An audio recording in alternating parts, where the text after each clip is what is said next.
So, Yeah. sure.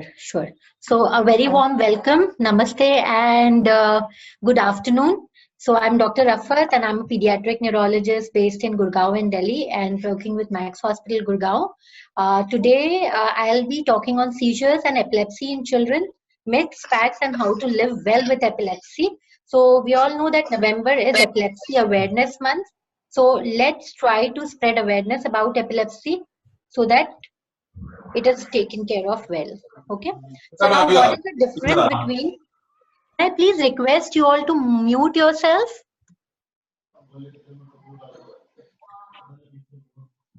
Hello? Yeah, can I please request you all to mute yourself? Yes. So now what is the difference between seizure and epilepsy? Seizure जिसे हम बोलते हैं fits. जैसे कि हम जानते हैं कि हमारी ब्रेन में अंदर और बाहर बहुत सारे सिग्नल्स आते हैं, बहुत सारे सिग्नल्स जाते हैं. जब ये सिग्नल्स सडन, एक्सप्लोसिव और अनकंट्रोल्ड हो जाते हैं, that time it can reflect a seizure और अ फिट. फिर एपिलेप्सी क्या है? एपिलेप्सी में 2 और मोर अनप्रोवोक सीजर, तो 2 या 2 से ज्यादा अनप्रोवोक सीजर हो जाते हैं, तो it qualifies to be called as epilepsy. What are the symptoms of epilepsy? सबसे ज्यादा हमें जो पता है that is shaking of the entire body, या बहुत टाइटनेस हो जाती है बॉडी में, बच्चा कॉन्शियसनेस लूज कर जाता है, ये हम सभी अवेयर हैं. कभी कभार होता है कि बॉडी की शेकिंग एक साइड से या एक आर्म से चालू हुई है and then it progresses to a generalised seizure. Sometimes a child just drops, head drop होता है या body he loses the balance and falls. So those are atonic seizures. The child can have altered level of awareness and consciousness. Sometimes it can be very subtle, like lip smacking, these kind of movements, or some facial movements, or deviation of the eyeballs or the eyes or the head, and sometimes involuntary passage of stool and urine. So let's look at this illustration. Meet Isha. She is a young girl who wants to be like her favorite superhero. Okay, so now Isha's parents have realized that Isha के father उसे बोल रहे हैं, Isha, enough of TV, now stop, Isha, and she is not responding. Then the mom says lately she has not been paying attention when someone talks, कि आजकल ये ध्यान नहीं लगाती है. स्कूल में उसे लोग बुली कर रहे हैं, हंस रहे हैं उस पे, देखो ईशा डे ड्रीम कर रही है, देखो ईशा ने फिर से वो फनी फेस मंगा लिया है, बना लिया है. फिर पेरेंट टीचर मीटिंग हुई. ईशा की टीचर बोलती है पेरेंट्स को कि Isha is a good student, but often she is lost and it seems like she is daydreaming. Do you want to consult a doctor? But parents, they don't realize that this could be a problem till one Sunday morning while watching a TV, suddenly Isha becomes like a statue still. She goes into this tonic or tightening of the body, and that is when they realize that something is wrong with the child. So इधर ये illustration से मैं ये बताना चाहती हूँ कि कभी कभार जो सटल चीजें होती है वो हम मिस कर जाते हैं. Those are very important. And जो जनरलाइज सीजर जो हमें दिख रहा है वो काफी टाइम के बाद भी आ सकता है. So we have to be watchful about this subtle presentations of seizure. Subtle presentation क्या हो सकती है? जैसे कि कोई अच्छा वेल बच्चा बिहेवियरल प्रॉब्लम्स हो गई है, सडनली अच्छा बच्चा हाइपर एक्टिव हो गया है, अग्रेसिव हो गया है, या बहुत ज्यादा विड्रॉन हो गया है, लोगों से मिलना नहीं चाहता. एक bright student scholastically he is declining, so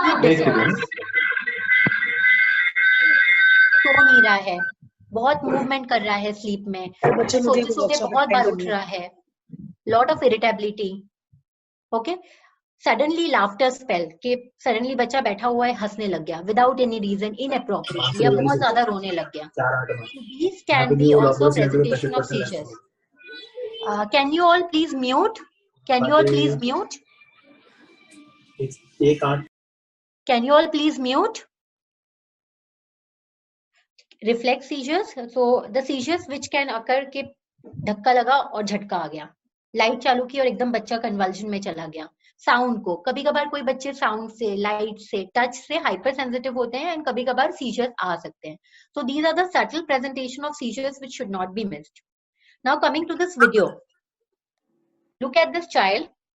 okay, look at the movement. Suddenly ऐसे लगा कि बच्चा चौंक गया, एकदम से डर गया, फिर एकदम नॉर्मल हो गया, देखने लगा इधर उधर, फिर से चौंका. ओके, सो ये जो चौंकने वाले झटके होते हैं ये जनरली इन्फेंटाइल एज ग्रुप में, मतलब early first year of life में आते हैं, एंड ये क्लस्टर्स में आते हैं. जैसे कि जब बच्चा सोने वाला होता है या बच्चा नींद में से जगता है, तब ये सीजर्स ज्यादा हमें दिखाई देते हैं। और ये सीजर्स इसलिए मिस हो जाते हैं बिकॉज पेरेंट्स को लगता है कि बच्चा डर रहा है या बच्चा चौंक रहा है। They don't know that this is a type of seizure which is known as infantile spasms. What are infantile spasms? Like I said, it occurs in infant. Generally, age of presentation is about 3 to 4 months of age. ये epileptic encephalopathy है, मतलब इसमें स्पैजम्स होते हैं। स्पैजम्स एक प्रकार का scissor है जिसमें बच्चा चौंकता है या चमकता है। इसके साथ साथ इसमें डेवलपमेंटल रिग्रेशन हो सकता है, जैसे कि जो बच्चा हंसता है, आपसे बात करता है, आपको रिस्पॉन्ड करता है, वो बच्चा सडनली आपको लगेगा कि उसने ये सब चीजें करना बंद कर दिया है, बहुत इरिटेबल हो गया, चिड़चिड़ा सा हो गया। तो आपके न्यूरोलॉजिस्ट आपको ईईजी एडवाइस करेंगे। क्लासिकल ईईजी पैटर्न है जिसको हम बोलते हैं हिप्सरिथमिया। So it is very vital to pick up this condition very early, as immediate treatment has better outcomes. So generally जो हमारे एनआईसीयू के बच्चे होते हैं या जिन्हें बर्थ इंजरी होती है या जन्म के बाद एनआईसीयू में एडमिटेड होते हैं कोई कारणवश, तो इन लोगों में ये सीजर्स के लिए हम हमेशा बोलते हैं पेरेंट्स को कि बी वॉचफुल, कि अगर ऐसे चौंकने या चमकने वाले टाइप के झटके या सीजर्स या कुछ भी आ रहे हो मूवमेंट्स, तो आप वीडियो निकाल के हमारे साथ शेयर करिए ताकि हम आगे का डिसाइड कर सकें, ताकि बच्चे की ट्रीटमेंट में देरी ना हो। Okay, now look at this seizure. ये बच्चा एकदम अचानक से हंसने लग जाता है आउट ऑफ कॉन्टेक्स्ट। आप फर्स्ट वीडियो में देखोगे हंसने के साथ साथ माइन्यूटली बच्चे को कुछ आंखों की मूवमेंट, लिप की मूवमेंट भी हो रही है। ठीक है, so these are the type of seizure जो पेरेंट्स ध्यान में नहीं आता कि सीजर है, बिकॉज हमारे मन में एक होता है कि सीजर मतलब जनरलाइज टाइटनिंग होगी, जनरलाइज शेकिंग होगी, को बहुत ज्यादा हंसना या बहुत ज्यादा रोना, हम नहीं समझते कि ये सीजर्स हैं। लेकिन दीज कैन बी जिलास्टिक और डेक्रिस्टिक seizures. So these are the seizures which can present in infancy, and 3 में से एक बच्चे को ये फर्स्ट ईयर ऑफ लाइफ में प्रेजेंट होते हैं about 10 months of age. These also seizures present while the child is going off to sleep. कभी कभार बच्चे नींद में से उठते हैं, बहुत हंसने का बाउट आता है, रोने का बाउट होता है, फिर से सो जाते हैं। So these could be dichrotic और gelastic seizures, and ये एक स्पेशल ब्रेन कंडीशन जिसको हम बोलते हैं hypothalamic hamartoma, which is a kind of brain tumor and which can be operated. So this is a treatable kind of a seizure which should not be missed. So how do we recognize a seizure? So बहुत बारी जब भी आप बच्चे को लेके आते हो डॉक्टर के पास, तो नॉट नेसेसरीली कि डॉक्टर के सामने बच्चे को सीजर होगा, राइट? सो हमारी जो हिस्ट्री का रिलायबल, हमारी डायग्नोसिस का रिलायंस सब आपकी हिस्ट्री पे होता है। So you should give a very detailed description of the history, the sequence of events, कि बच्चा क्या कर रहा था, नींद में से उठते सीजर आया था या अवेक स्टेट में आया था, खेल रहा था, कुछ सीजर आने के पहले उसने कुछ पेन या वॉमिटिंग की कंप्लेन की हो, या सीजर के दौरान क्या हुआ, उसके बाद वाला बिहेवियर क्या था, उल्टी थी या बच्चा बहुत ड्राउजी हो गया या एक साइड मूव नहीं कर रहा था। तो आपके जो सीक्वेंस ऑफ इवेंट्स है ये बहुत ज्यादा इंपॉर्टेंट है हमारे लिए, बिकॉज ये से हम डायग्नोसिस बनाएंगे कि वेदर ये सीजर है नहीं है, और उस टाइप के हिसाब से हम आपको मेडिसिन देंगे। अगर बहुत सीजर आते हैं तो it is better to maintain a seizure diary और a calendar so that your doctor knows. Always try to write down details of the events if you you tend to forget it, so that you share adequate information with your doctor. How to determine the cause of seizure of epilepsy? तो हम करते हैं few tests like EEG या MRI brain. अब हमारे मन में ये होता है कि EEG is a very big test, shock लगते हैं ब्रेन में, ये नहीं होता है बिल्कुल भी। जैसे कि ईसीजी होता है, समझ लीजिए ईईजी होता है वो ब्रेन का ईईजी है, ईसीजी है। तो आपने स्टिक कर दिए इलेक्ट्रोड्स अपने बच्चे के स्कैल्प पे या जिसको एपिलेप्सी है उसके स्कैल्प पे, and then you can read the brain waves as to determine कि ये सीजर है या नहीं है। EEG helps in the diagnosis. MRI CT brain आपके डॉक्टर कंडीशन के हिसाब से आपको एडवाइस कर सकते हैं। ओके, सो जितना इम्पोर्टेंट है कि हमें सीजर आइडेंटिफाई करना और ट्रीट करना, उतने ही इम्पोर्टेंट है कि हमें सीजर मिमिक्स पता हो। कई बार हमारी ओपीडी में बच्चे ऐसे आते हैं पेरेंट्स लेके कि ऐसे 1-2 एंटी एपिलेप्टिक्स चालू है, ड्रग्स ऑलरेडी चालू है, और जब हम हिस्ट्री लेते हैं तब हमें पता चलता है ये झटका ही नहीं है। तो बच्चे को अनजस्टिफाइड मेडिकेशंस नहीं मिलनी चाहिए। तो some of the seizure mimics are syncope, जैसे बच्चा असेंबली है, क्लास में खड़ा हो, एकदम से चक्कर आके गिर गया और उसके बाद उसको कुछ जनरलाइज शेकिंग मूवमेंट हुई है। So this may be seizure, may be syncope, but you need to tell what circumstances में हुआ था। कभी कभी बहुत बच्चे क्या होते हैं कि रो रो के सांस अपनी पकड़ लेते हैं और फिर टाइटनिंग हो जाती है बॉडी की, और फिर उसके बाद एक जनरलाइज मूवमेंट या शेकिंग ऑफ द बॉडी हो सकता है, but this is not a seizure, this is breath holding spell. कभी कभार छोटे बच्चों में रिफ्लक्स, जो गैस्ट्रोइसोफेजियल रिफ्लक्स होती है, उस वजह से आर्चिंग या पोजीशन इस तरह से हो जाती है कि लोगों को लगता है कि वो सीजर है। शडर अटैक, जो कि बिहेवियरल प्रॉब्लम, जिसमें बच्चा एकदम ऐसे करेगा, ऐसे करेगा, ठीक है, और ये मल्टीपल टाइम्स करता है। एंड बहुत बार हमने देखा है कि ईईजी करवाते हैं, एंड जैसे कि ईईजी जो होता है, पीडियाट्रिक ईईजी बहुत डिफरेंट होता है अडल्ट ईईजी से। कोई अडल्ट न्यूरोलॉजिस्ट आपको रिपोर्ट कर देता है कि एबनॉर्मल है, एंड बच्चे को मेडिसिन स्टार्ट कर दी जाती है, जो कि नॉट जस्टिफाइड है, ठीक है। समटाइम्स बिनाइन स्लीप मायोक्लोनस, जैसे कि हम सो रहे होते हैं, तो हम सबके साथ हुआ है कि हम जब सो रहे होते हैं ऐसा लगता है जमीन निकल गई है, राइट, हम एकदम से ऐसी जर्क आ गई। So those are benign sleep myoclonus. तो ये जो बिनाइन स्लीप मायोक्लोनस होते हैं वो न्यूनेटल या न्यूबॉर्न पीरियड में बहुत कॉन्स्पिक्यूअस होते हैं। तो सोते सोते कभी बच्चा ऐसे हाथ हिला देगा, कभी ऐसे हाथ हिला देगा, okay. So these are, if this occurs only in sleep, then it is benign sleep myoclonus. And ये एक कंडीशन है जो एंटी एपिलेप्टिक ड्रग लगाने के बाद में वर्सन हो सकती है। तो अगर बच्चे को बिनाइन स्लीप मायोक्लोनस है, उसे कोई ड्रग दे दिया है सीजर के लिए, तो ये जो बिनाइन मायोक्लोनस है वो बढ़ जाती है, बढ़ जाती है। डॉक्टर को लगता है कि कंट्रोल नहीं हो रही, तो सेकंड मेडिकेशन ऐड हो रही है, थर्ड मेडिकेशन ऐड हो रही है।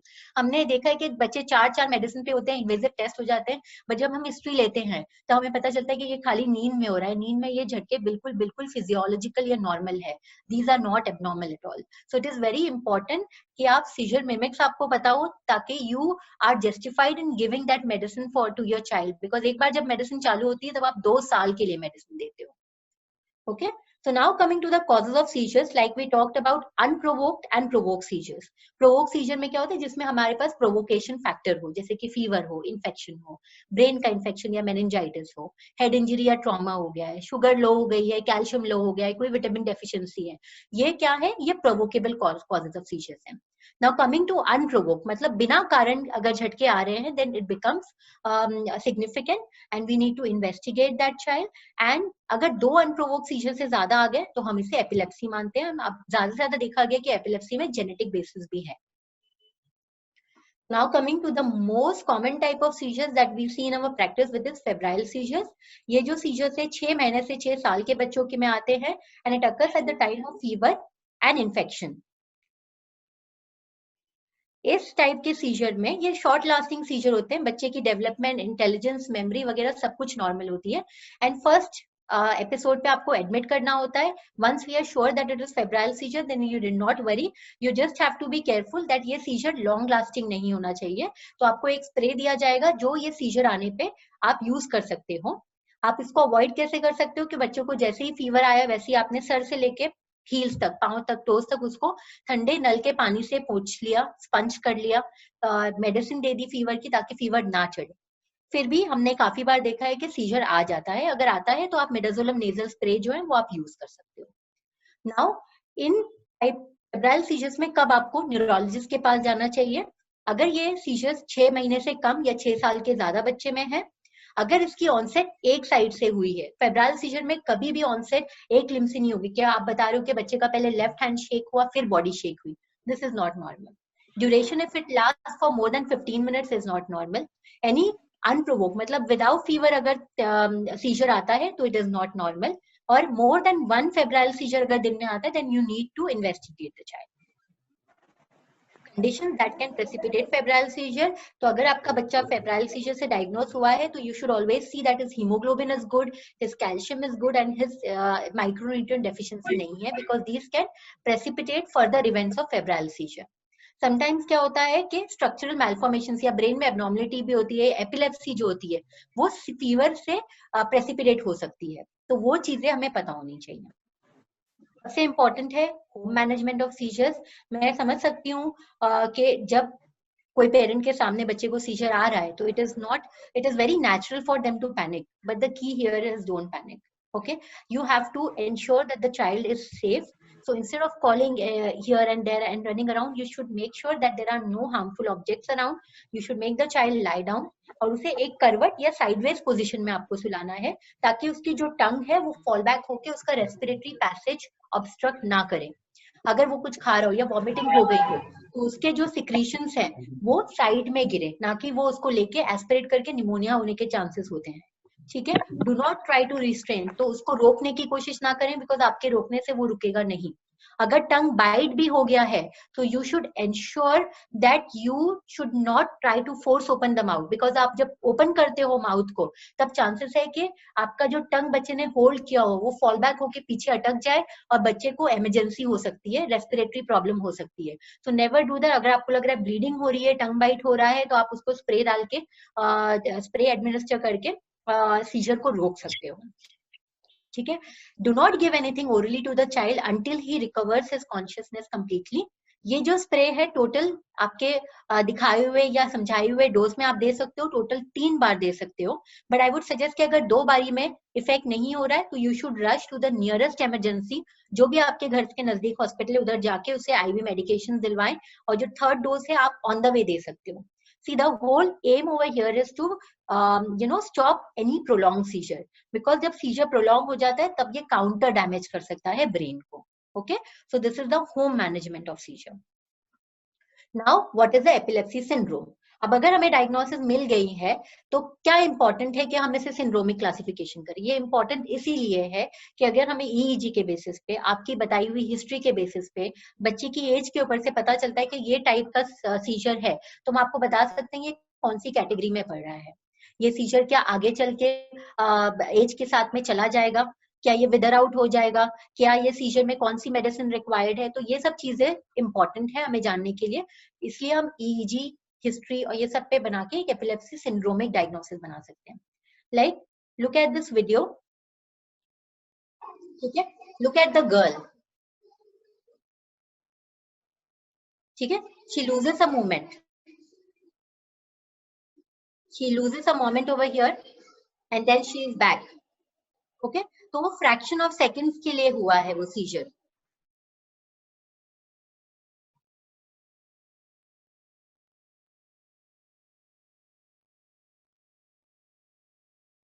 So look at the child.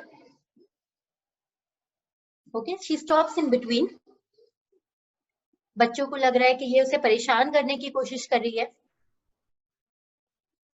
And she tell that I did not know, because वो अपनी एक्टिविटी सेम कंटिन्यू करी, उसे पता नहीं है क्या हुआ है।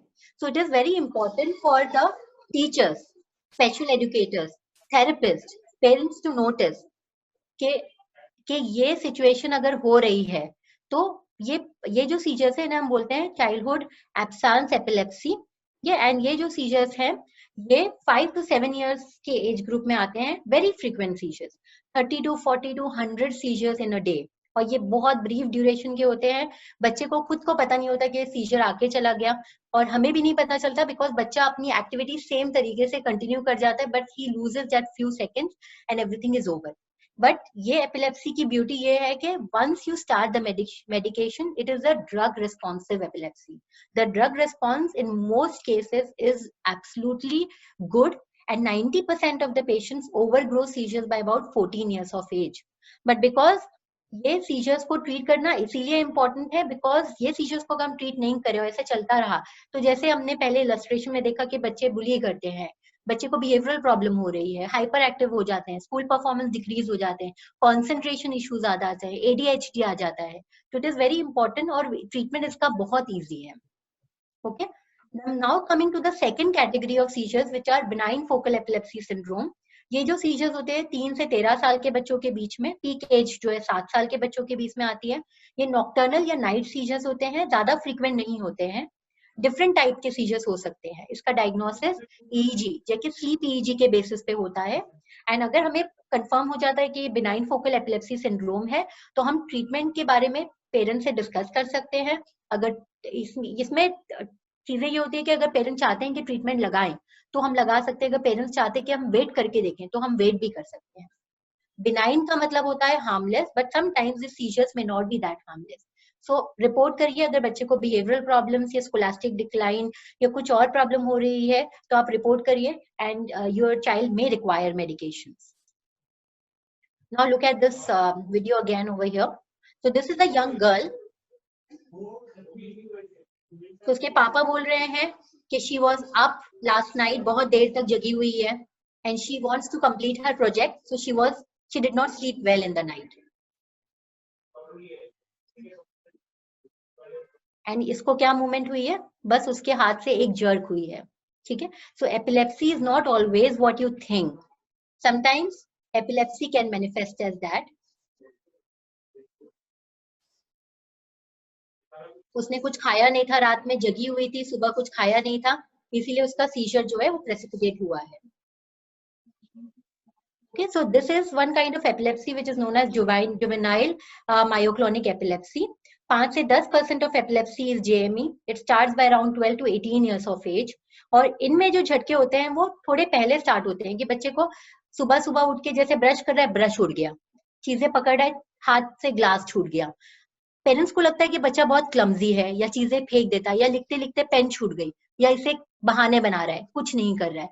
मुझे याद है कि मेरे एक पेशेंट है जो 1 ईयर तक 1 ईयर 15 मंथ तक he was being treated for psychiatric condition, because parents को लगा था कि ये बहाने बना रहा है, इनसे ये जर्क्स आती हैं जो वो समझ नहीं पाए थे सीजर है. एंड देन वो मेरे पास आए जब बच्चे को पूरी बड़ी वाली अकड़ी या बड़ा वाला सीजर आया, तब 1.5 साल के बाद they came, and then they came to know that this was type of seizure which was there. So imagine the guilt the parent has to face when they ignore the condition for 1 year or 15 months. So just because they didn't know that it was a seizure, right? So these are juvenile myoclonic epilepsy. ये precipitate कब होते हैं? अगर आपकी diagnosis हो गई है बच्चे की, तो आपको ये ensure करना है कि बच्चा रात में ठीक से सोए, स्ट्रेस ना ले. तो जैसे प्रोजेक्ट सबमिशन है, तो आप रात में जाग के प्रोजेक्ट नहीं सबमिट कर सकते हो, बिकॉज नेक्स्ट डे उसे शॉर्ट सीजर आ जाएगा. अगर आज कल एग्जाम है, आज रात में जाग के वो सारी पढ़ाई कर रहा है, स्ट्रेस्ड है, तो कल शॉर्ट उसे सीजर आ जाएगा. तो ऐसे बच्चों को प्रिपेयर इस तरह से करना होता है कि मेडिटेशन, योगा और प्रिपेयरिंग फ्रॉम एडवांस. तो अगर एग्जाम है, आप पहले से पढ़ाई करवा के रखिए, ताकि एंड मोमेंट पे बच्चे को स्ट्रेस ना आए, और आप भी कुछ चीजें आप लीनियंट हो सकते हो बच्चे के साथ में. ये टाइप के जो सीजर्स होते हैं, they can persist into adulthood. So but these are also a type of seizures which are very good response, which have a good response to a very low dose of anti-epileptic drug. The other category is epileptic encephalopathies, जो serious kind of encephalopathies है, but they may not present with frank seizures, they may just present with head drops, they may just present with hyperactivity or behavioral problems. But जब कोई अच्छे बच्चे को behavioural problem और scholastic decline हो रहा है, आपने न्यूरोलॉजिस्ट से अटेंशन सीख किया, this is suppose to be normal EEG. जब हम ईजी करते हैं इन बच्चों का, अब देख रहे हो कि ये राइट हैंड साइड के लेफ्ट हैंड साइड के ईजी में बहुत डिफरेंस है, ये सारी जनरलाइज एक एंग्री लुकिंग ईजी आ गए, तो इतने फिट बच्चे के दिमाग में चल रहे हैं. तो इसका जो ट्रीटमेंट है बहुत ही अग्रेसिवली हमें करना पड़ता है, ताकि बच्चे के स्कोलास्टिक डिक्लाइन ना हो, डेवलपमेंटल डिले ना हो, या वो अपने पढ़ाई या बाकी सब डेवलपमेंट में पीछे ना चला जाए. दूसरी एक चीज है autism and epilepsy. Autism is a neurobehavioral condition which affects the social, language and the communication skill. हमने देखा है 1 out of 4 children on autism spectrum can develop epilepsy or seizures. Generally ये अर्ली चाइल्डहुड में या late adolescence, adulthood में ये seizures manifest होते हैं ऑटिज्म के साथ. And I can understand that it is very distressing for the parents जब कोई ऑटिस्टिक बच्चे को एपिलेप्सी हो. तो generally इसके genetic cause होते हैं, and I would advise genetic testing in coordination with your neurologist if your child has autism and epilepsy. That you can do is recognize the seizures. Sometimes autism में भी seizures increase behavioral problems या sleep disturbances या कोई leg movements के साथ भी present कर सकते हैं. तो आपको दिखाना है, बताना है आपके डॉक्टर को कि ये problem हो रही है. If it is there, then he will do an EEG and see whether it is seizure or not and start medication. Make sure that the medication is taken on time. Take steps to ensure that the child sleeps well and minimize the trigger. Always let the family and friends in school know about it. दूसरी एक condition है वो है ADHD and epilepsy, attention deficit hyper activity disorder and epilepsy. So हमने देखा गया है कि दोनों कोएग्जिस्ट करते हैं एपिलेप्सी वाले बच्चों में भी, जैसे हमने पिछले प्रेजेंटेशन में भी देखा है अभी कि उनमें ADHD या अटेंशन डेफिसिट हो सकता है, हाइपर एक्टिविटी हो सकती है. वैसे ADHD वाले बच्चों में भी एपिलेप्सी हो सकती है. The prevalence is about 23 to 40%. Okay, अब इन बच्चे में हमें जो एंटी एपिलेप्टिक्स चूज करनी होती है वो बहुत ही जुडिशियसली चूज करनी होती है, because some of the anti-epileptics can also deteriorate the behavior. So the neurologist has to be very cautious. So you have to tell the history to your doctor. Cerebral palsy हम जानते हैं कि ये developmental delay और muscle tone और posture का problem है because of injury to the developing brain. They can also have seizures. तो बच्चे जो एनआईसीयू में एडमिटेड होते हैं या जिन्हें सीजर आए होते हैं न्यू बॉर्न पीरियड में, सब सीजर्स आ सकते हैं, वो रिकग्नाइज हो भी जाते हैं because the parents are cautious. But just one type of seizure which I don't want you all to miss is the infantile spasm. So be watchful for infantile spasm जो चौंकने वाले हैं या startle response ऐसे type के seizures होते हैं. Okay, we should not miss that because treatment, early treatment I would say is very vital. Now the favorite topic is COVID-19 and epilepsy. So are people with epilepsy at higher risk of developing coronavirus or COVID-19? I would say no, and it does not increase the severity of COVID-19. What factors may increase the risk of COVID-19 for person with epilepsy? So medications, अगर आपको आपके बच्चे को autoimmune epilepsy है या epileptic encephalopathy जिसमें हमें steroids देना पड़ रहा है या immunosuppression देना पड़ रहा है, so they are more liable for COVID-19 infection like any other infection. So आपको ensure करना है कि जो बच्चे को epilepsy with comorbidities है, जैसे कि cerebral palsy है या syndromic diagnosis है, swallowing difficulties है, चांसेस ऑफ एस्पिरेशन या निमोनिया है, तो इन बच्चों को आपको थोड़ा अच्छे से अलग से रखना है. बहुत ज्यादा लोगों का एक्सपोजर नहीं करना चाहिए. सैनिटाइजेशन एंड सोशल डिस्टेंसिंग आपने फॉलो करनी है. Okay, precautions to be taken in child with epilepsy. एक स्विमिंग है जो हमेशा सुपरवाइज होनी चाहिए. You can't let the child be alone in water. First कुछ दिनों के लिए don't lock the door of the bathroom. अगर bike and skating board use कर रहे हैं तो wear helmet and protective gears. Avoid heights. Generally uncontrol scissor है तो ट्रैकिंग वगैरह अलाउड नहीं है. Control seizure, let the teacher और the friend know that this can he suffers from this. Older children should not cook alone without supervision of the parent. What if the child vomits the medication? If your child vomits within 15 minutes, you have to repeat the dose one time. If the child vomits after 30 minutes, आपको dose repeat करने की जरूरत नहीं है. अगर आपकी dose miss हो गई है, आप जब याद आया तब आप सेकेंड डोज दे सकते हो. एंड बस 2 डोज के बीच में अंतर 6 घंटे का होना चाहिए. What if the medicine does not control? So हम वेरियस मेडिसिन ट्राई करते हैं. अगर आपका बच्चा 3 ड्रग फेल कर जाता है तो हमें डाइट का ऑप्शन है, वेगल नर्व का ऑप्शन है, स्टिमुलेशन का, एपिलेप्सी सर्जरी का ऑप्शन है. नाउ डाइट थेरेपी में कीटोजेनिक डाइट या मॉडिफाइड एटकिंस डाइट है जो कि लो carbohydrate and high fat diet है. फैट इसमें ज्यादा देते हैं, कार्बोहाइड्रेट हम कम कर देते हैं. So this diet should be started and monitored closely by a paediatric neurologist and a dietitian. What should I inform about my child at the school? Yes, you have to inform it so that they are able to take decisions if any untoward event occurs. If the child is struggling in school, discuss with your neurologist because schools are required by law कि वो evaluation करें अगर learning disability है बच्चे को तो, और special education services दें उसे. अगर बच्चा हायर ग्रेड में है, उसे प्रूवन लर्निंग डिसेबिलिटी है तो उसे कंसेशंस मिल सकते हैं जैसे कि subject drop, extra time, light writer, etcetera etcetera. So make sure you know about this. Okay, last but not the least, epilepsy badge.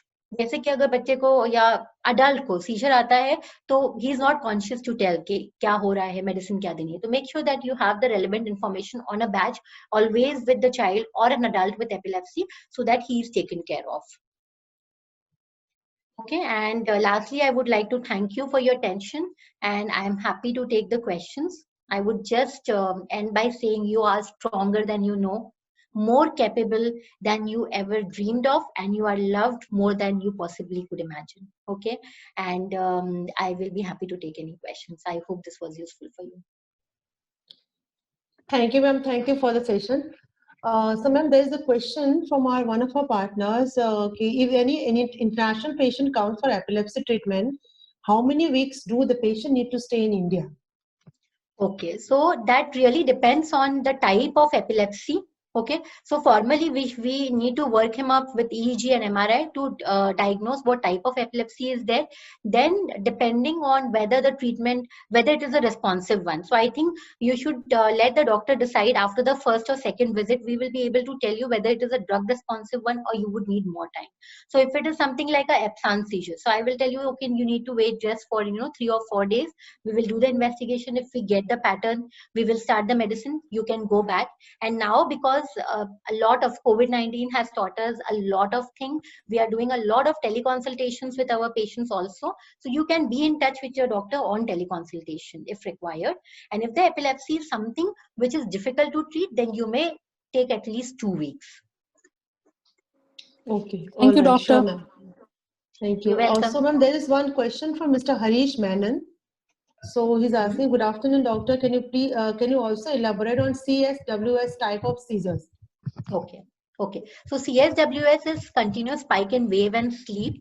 जैसे कि मैंने आपको EEG पैटर्न दिखाया था, वो एक CSWS है जो नींद में जाते ही बच्चे की जो एपिलेप्सी पैटर्न है वो बहुत ज्यादा बढ़ जाती है. And it is an epileptic encephalopathy which needs urgent treatment. So the choice of drug currently for CSWS is steroids along with other drugs. I personally did a trial in Wadia Children's Hospital when I was working over there in Mumbai by using a drug known as acetazolamide for epilepsy. In CSWS, and I did find good results with that, and I will be publishing that data also very soon. I think it is a difficult type of epilepsy, but yes, we need to treat it with steroids along with the other anti-epileptic drugs, and sometimes with other drugs like acetazolamide or Zymox, which I have used in my patients. So, ma'am, there is one question from Mrs. Priyanka Sharma. How effective is VGL nerve stimulation for controlling seizures, and what is the side effect of it, and how to manage it once VNS installation is done in child's body? Okay, so the thing is, the vagal nerve stimulation is done for refractory epilepsies, and we have seen good results. In India, we have been, using it not for a very long time. There are not much side effects of the vagal nerve stimulation, but the dose and the instrument will be fitted, and you will be advised how to titrate it, and it can be done in, coordination with your neurologist. It will require more follow-ups and a little more assessments also, but I don't think there are a lot of side effects. It may work, it may not work. If it works, it is good. If not, then we may have to explore other options. But in America and other states, the VNS has been used, and in India also we are using it. Many centers are using it, and it is proven to be effective in the drug refractory epilepsies. Okay, now one more question from Ms. Neetu Bogia. Can this be detected in fetus? Is there some test can be done when child is in fetus? Okay, so the thing is, if you have a previous child with developmental delays and epilepsy or any other problem, and if we have diagnosed it, then it is then while the second pregnancy you will be subjected towards amniocentesis and other tests, and if you are able to find it out, then it can be detected, but it is not 100% again. The other thing is, if in your antenatal USGs, you have to really do a very good fetal USG. If there is some brain malformation or something, so it can be detected in a good fetal USG, or some problems can be detected, but not all. I would say not all. Okay, so we are just 2 minutes, 1 minute remaining. So I would say, if we have any more questions, we can re-log in. And we can keep answering the questions and keep the sessions on. So if this stops, and if we have more questions, we can re-log in and rejoin. Yes. Yeah, sure. So one more question from Ms. Sumaya. She's asking, how often should we repeat EEG? So EEG should not be repeated unless and until required. So if an infantile spasm hai, so EEG is repeated because we also want clearance of the EEG. Agar CSW is epileptic encephalopathy, so we will repeat it more often. But if it is something like an absence seizure or something, then we will not repeat the EEG to see कि अगर seizure control बच्चे का अच्छा है, तो then हम repeat नहीं करेंगे. अगर seizure control अच्छा नहीं है, तो हमें repeat करके देखना होगा. और फिर जब हम medicine बंद कर रहे होते हैं, तब उसके पहले हम जरूर एक EEG repeat करेंगे.